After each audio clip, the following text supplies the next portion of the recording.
O stanovanjskem problemu mladih je pri nas kar veliko govora in včasih se zdi, da ta problem še dolgo ne bomo uredili. Po drugi strani pa imamo precej predimenzioniranih hiš zgrajenih v 80. in 90. letih, kjer živijo le po en ali dva ostarela starša, ker so šli mladi od doma. Mi smo obiskali Zagradec na Dolenjskem, kjer sta si Zala in Anže na podstrehi hiše njegovih staršev uredila zelo sodoben, odprt in hudo fotogeničen dom. No in tukaj imamo primer, ko sta si ta mlada spletla svoje gnezdo na podstrešju hiše njegovih staršev. Racionalno, boste rekli, ampak komaj čakam, da vidite, kako poseben flet sta si uspela ustvariti. Zala in Anže, živijo. Hvala, ker nas gostite v svojem zelenem podstrešnem raju. Zanima me najprej čist nekaj drugega. No, koliko časa ste videla že par? Kakšna je vajina zgodba? Ja, videla sem skupaj že malo več kot 6 let, ne? 6 pa pol. Tako da spoznala sva se v skupini, kjer sva pela, potem pa smo v bistvu začela kar malo skupaj živeti. Pol sva šla v Ljubljano, v eno stanovanje. Takrat sva pa ugotovila, da ne bi, da sva razmišljala, kam bi šla in sem jaz pa rekel, kaj pa če bi kar tukaj.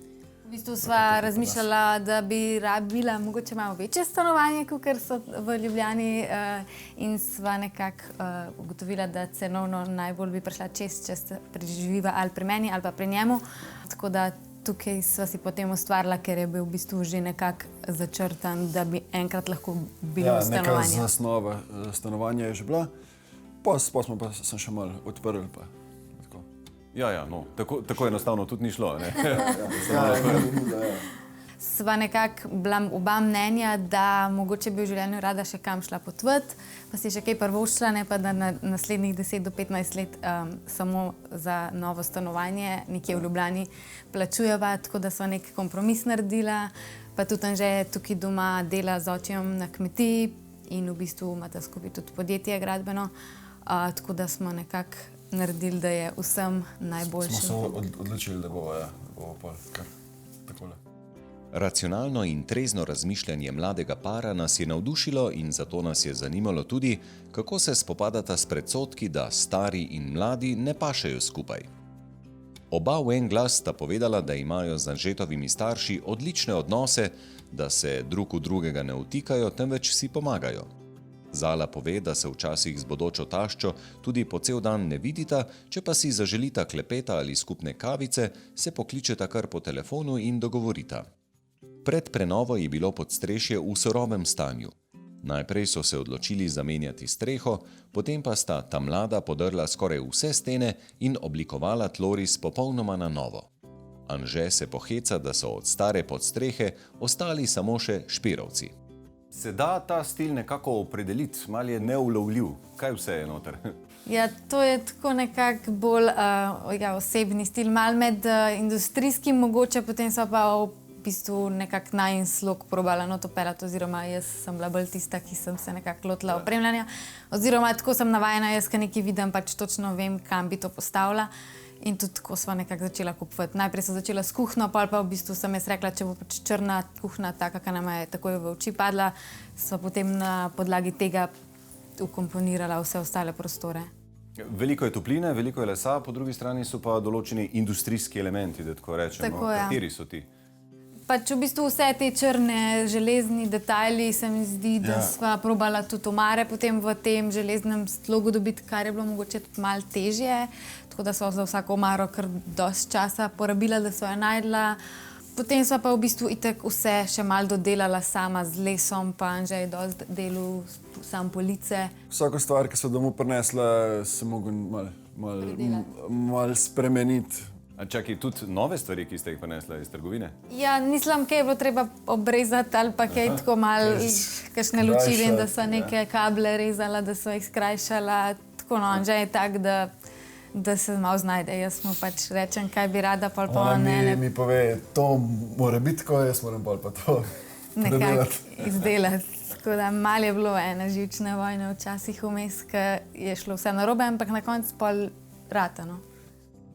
Zala in Anže sta polna mladostne zagnanosti in se v pogovoru ves čas dopolnjujeta, tako kot tudi sicer v življenju. Zala že od nekdaj rada dekorira in ureja prostor okrog sebe. Anže pa je spreten in zna marsikatero njeno idejo speljati do konca. Zdi se mi, no, tako na uč bi rekel, da ima Zala približno 3-krat toliko garderobe, kakor pa Anže. Ja, to je res, ja. To je res, ja. Ampak gre v resnici za tvojo strast, ne? Tako, sem jaz že od majhnega zelo rada imam obleke, sem hotela tudi v bistvu modni dizajn študirati, pa potem nekako sem to v svoj hobi vpletla in to me nekako gor drži, bi rekla. Izpopolnjuje, ja, nekako. Tako, pač rada kreiram, glih zaradi tega imam mogoče tudi malo več kosov oblačil, ker menim, da pač itak vsakega lahko skombiniraš z čisto drugačne outfite, tako da potem se to včasih malo nabere, ampak ni pa noben, da ne bi bil nikoli nošen. No. Njuno stanovanje je polno drobnih detajlov in zanima me, kdo tukaj dela red. Zala pove, da je ona tista, ki skrbi, da ni prahu, da so cvetlice zalite in obleke pospravljene.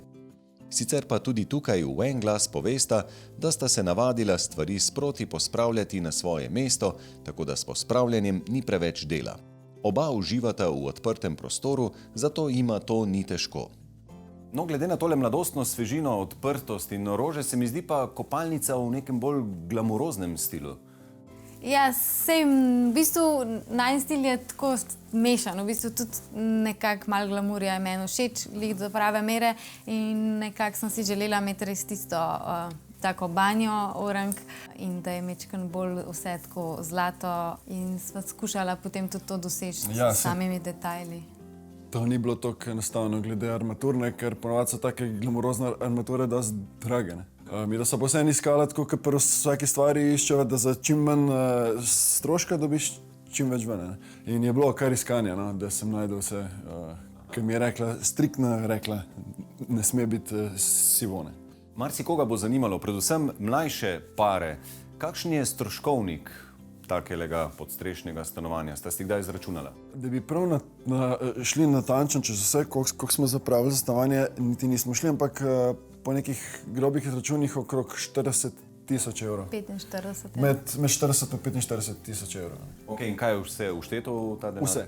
Od izvedbe do opreme do... Sam je pa res, da je Anže velik sam tudi delal zraven. Pa doma imamo gradbeništvo, pa vse inštalacije so mi delali tukaj obrtniki, lokalni obrtniki, polk smo menjavali streho, so vsi prišli, pa so mi pomagali. Pač v bistvu nekako si bil te 1,5 leta vsak dan skoraj tukaj v stanovanju. To je bilo fajn, da mi je... Tudi pač med službo nekako. Oče mi je nekako omogočil to, da sem lahko med službo tudi v svojem stanovanju in ga ustvarjam. Ne morem mimo enega vprašanja. Videl sem tamle fitness sobo, telovadnico, in mimogrede človek pomisli, morda bo kdaj pa še namenjena čemu komu drugemu. Ja, se je. A je tako mišljeno? Ja. Tako, ja. V bistvu te dve sobi, moja garderobna, pa fitness sta mišljene za otroški sobi in potem bom imela jaz svojo garderobno sobo na balkonu, ki ga bomo zaprli, da bo pač postala soba, tako da nekako sva razmišljala, da ne bova... Že v sami osnovi, ki smo delali stanovanje, je bilo tako zamišljeno. Tam otroške sobe, tam pa lepo od njih garderobna. To bo tudi pol. Veste kaj, se takrat vidimo, pa bomo videli, če bodo stvari vsaka na svojem mestu. Zmenjeno. Ja, to bomo pa še videli.